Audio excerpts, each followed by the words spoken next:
your Toronto Raptors. And this is our Wrap It Up segment where we will discuss everything that is going on with your favorite team, the Toronto Raptors. But I have a question for you. Yep, I'm here. I'm all ears. All right. Having lived in Toronto for years and years, you still live in Toronto. A big Raptors contingent. People love the Raps. But my question is, where do the Raptors rank on your watchability rankings? Ooh, that's a good question. Are they a team that you would tell people to tune in and watch for entertainment purposes? Like, I know that they're a really good team, and they win a lot. They win games that they should win. They're playing well, but are they a watchable basketball team? That's a tough question, and I think I'm gonna say that given the choice, there are a lot of other teams. Like, I guess the term, I think, is it a Ringer thing that they started the whole League Pass team? The League Pass teams, yeah. Yeah, like if we're gonna steal that term for this argument, for argument's sake here, I'm gonna say probably not. I don't think the Raptors are a League Pass team, and it's not a knock because again, they win games, but it's not the. They don't have the superstar that jumps off the screen at you. You know what I mean? It's not like you got to watch LeBron play or you got to watch KD play or James Harden or whatever. Like, DeMar's good, Kyle's good, but they're not that like top tier superstar that it's just like, I can't miss any of these guys' games, right? Like, Russ is just a freak of nature athlete that just watching him is something you have to do on a nightly basis, right? So that's maybe the Timberwolves with the new look, bringing in Jimmy Butler and having Wiggins and Cat. That's another team that you'd want to watch. Yeah, and I think the Raptors are just kind of like, remember like the Grizz a couple years ago where they would make their runs, they'd win a couple rounds in the playoffs, but their team was like the grit and grind. And not that the Raptors are grit and grind, but I think like I use that example because, Marc Gasol's a solid player. Zebo's a solid player. Mike Connolly's a solid player. And the sum of the parts make them a really good team, but they don't really jump off the screen at you. And that's not necessarily a bad thing because I think for years, I know, I just don't want people to get this misconstrued because for years I think the Clippers, you would argue, are probably a League Pass team that people would watch, but they weren't that good. Do you know what I mean? Like, in the grand scheme of things, they weren't that good. So I think like we're talking about, we want to make this distinction between, you want to watch Giannis play, but we know that the Raptors are better than the Bucks, if that makes sense, right? Absolutely.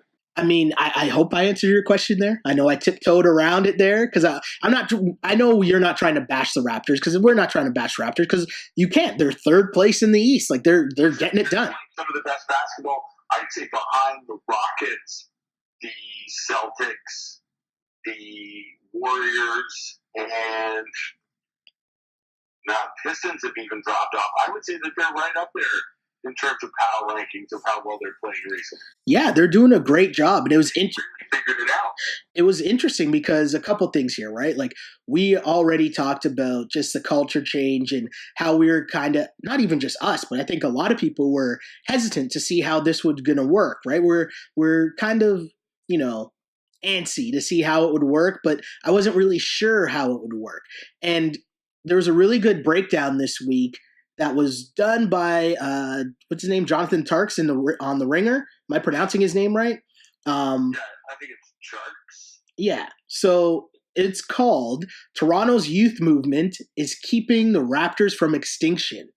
And the reason why to me this is a big deal was because we're saying the Raptors aren't a League Pass team, but maybe are they becoming one? Because now this is back-to-back weeks where a mainstream media or U.S. media entity is taking notice and writing about the Toronto Raptors. And this article was basically about the fact that here's the subline. The young talent on the league's deepest bench has forced Dwayne Casey to experiment with his lineups far earlier than he usually does. It's resulted in a different kind of Raptors team than in recent years. So the whole premise of this article was talking about how the changes the Raptors need to make on their team, but also how with the influx of youth, because they lost so many guys last year, the Pats of the world, the Corey Josephs, for example, the Damari Carrolls, they needed to rely a lot on younger players, and so far it's worked. I'll read a little bit of this article, and I want to get like some of your takes on this, Webby. So it has a legitimate claim to being the deepest team in the league, with 12 players averaging at least 12 minutes per game, all of whom played at least 14 games. DeMar DeRozan and Kyle Lowry are the only ones averaging more than 27 minutes a game. It then goes on to talk about one of the other changes they made was swapping OG for Powell for Norm in the starting lineup. And the Raps, I think, have gone 8-2 since that move, and how OG has really been doing it big and has been a real big surprise for the Raptors, someone they got late in the draft. And I just want to get your take here, Webby. First off, do you think that OG, like, how surprised are you at how good OG is? I know you're an NCAA guy, and you would have known who he was, but you might not have known that much about him coming into the league. But like, how surprised are you so far? Not surprised. Like, honestly, I'm surprised that he fell to the Raptors. Yeah, but he was dealing with the injury coming out of Indiana. But this dude could play defense and get to the rim at Indiana. Mm-hmm. He was a real deal prospect with the Hoosiers. Yeah. The Raptors are so lucky that he had that injury like towards the end of that season for him to slip to the Raptors, because he is just the perfect fit. If you look at the way that the Raptors have drafted over the past 2-3 years with guys like Siakam and Pirtle, I don't want to say he's different than Norm, but he's a little like Norm in so much as he's athletic and can do a lot more than you think he can do. Yeah, you touched on it, right? The youth movement of what they were able to do. Because I think this is a very important point that you just made there, Webby, just talking about what they were able to do with not so high draft picks, right? So we mentioned OG. He was taken with the 23rd pick.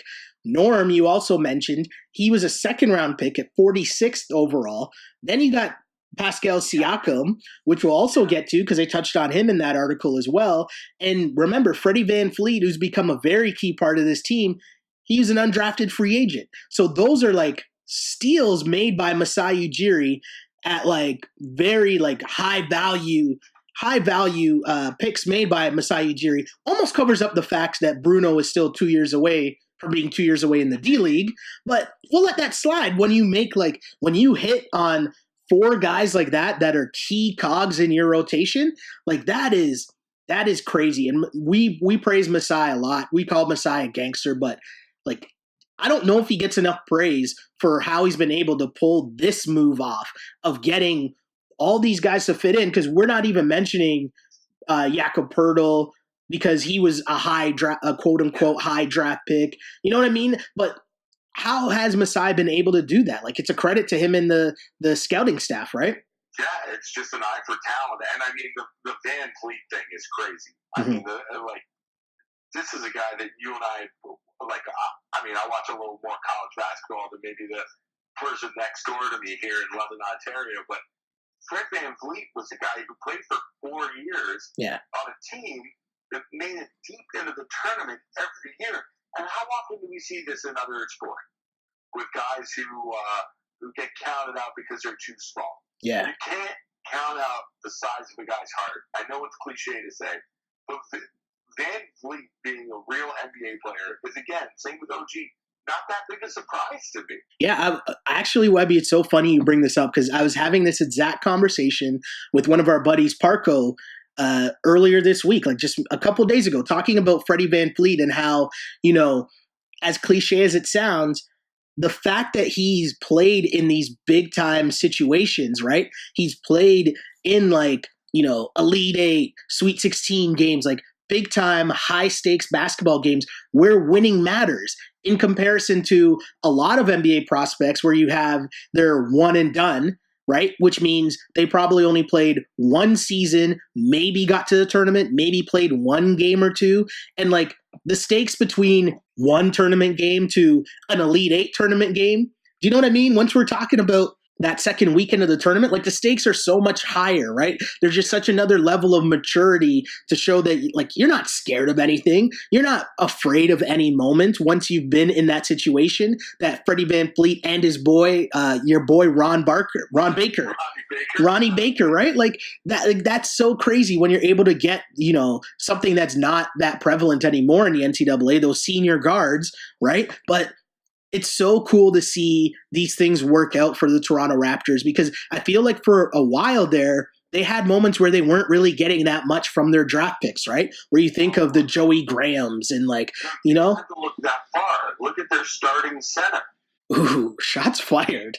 We talk about it every year. Yeah. Throughout the year. They're looking to unload Jonas Valanciunas, but they can't get the value back from him.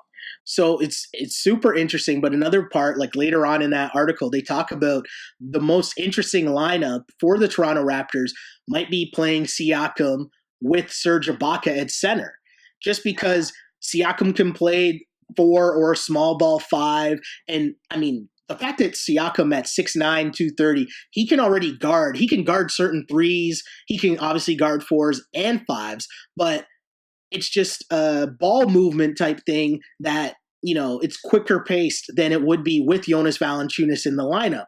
And the biggest thing was having Siakam with OG out there and just how crazy, wingspan-y, I'm making up that word, but you know exactly what I'm talking about, right? Like the defensive possibilities when you have OG and Pascal and Serge all out there at the same time, like that is kind of crazy. And if you leave that with Lowry and DeRozan out there gunning, I mean, that's a team that can kind of play in any situation in the playoffs. And again, we know you're going to have to deal with guys like Giannis. You're going to have to deal with LeBron. You're going to have to deal with Ben Simmons or Jaylen Brown, right? Like you're going to have to deal with serious wing players. And so getting guys like that who are long, who are athletic, who can switch on any guy, right? And like play multiple positions. Masai's done a great job. When you think of the difference between now their perimeter guys compared to 2-3 years ago when you're worried about like what is Terrence Ross, you know what I mean? At least you know what you're going to get from OG night after night, right? Yeah, exactly. Consistency, right? Consistency. Bare minimum, you're going to get a hardworking guy on defense. You might not always see what he does on the box score, but when you're watching him play, oh, it's crazy. It's so crazy. And it's a great thing to watch for the Toronto Raptors. And, we discussed the whole who would you give up to try to get Marc Gasol type thing. I mean, as much as it doesn't look like that is a possibility, just because I still say you give up anybody. Yeah. I still say you do it just because of Lowry and DeRozan, and since you invested in them, you might as well go all in and give them the chance to make some real noise, and you would do that by adding another all-star in Marc Gasol. But I mean, if you're playing the other side, where we get the feeling that Masai's playing that middle game, right? Where he's kind of, okay, I'm in, but while I'm in the game now, I got all these kids cooking, right? I got all these kids cooking, and if something pops up, maybe it turns into a Danny Ainge situation where you have these assets just there, right? And like if they turn into something, they turn into something, but in the meantime, they're there, they're cooking, they're developing, and the kids look good. The kids are doing it big for the Toronto Raptors right now.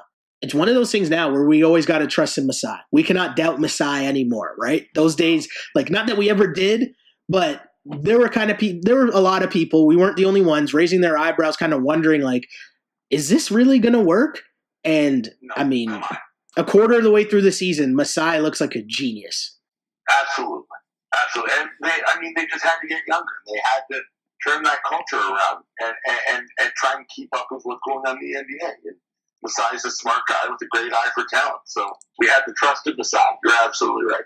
Interesting times for the Raptors. And as we mentioned, they got an easy sked coming up, so maybe they could be going on a run.